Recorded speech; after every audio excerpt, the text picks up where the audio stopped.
चला करूया संविधानाचे आदर, ज्याने दिले आपल्याला जगण्यास शिकण्याचे अधिकार. अध्यक्ष महोदय आणि माननीय मुख्याध्यापिका, गुरुजन वर्ग आणि माझे मित्रमैत्रिणी, सर्वप्रथम सर्वांना प्रजासत्ताक दिनाच्या हार्दिक शुभेच्छा. उजळली आज प्रजासत्ताक दिनाची मंगलमय प्रभात. उजळली आज प्रजासत्ताक दिनाची मंगलमय प्रभात. देशभक्ती देशप्रेम संचारले आज चराचरात. देशभक्ती देशप्रेम संचारले आज चराचरात. भारत मातेला वंदन करूनी करतो मी माझ्या भाषणास सुरुवात.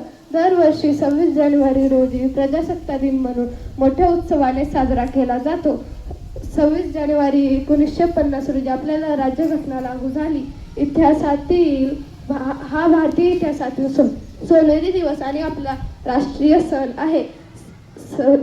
स्वतंत्र मिळाल्यानंतर कायदा आणि सुव्यवस्था स्थापित करण्यासाठी संविधानाचे निर्णय घेण्यात आले.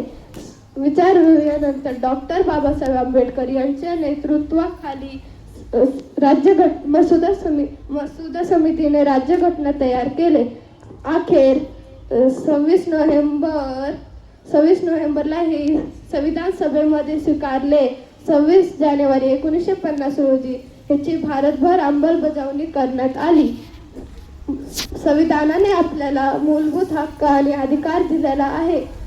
भारताला प्रजासत्ताक आणि स्वतंत्र करण्यासाठी अनेक क्रांतिकारकांनी आपल्या जीवनाचीही पर्वा केली नाही.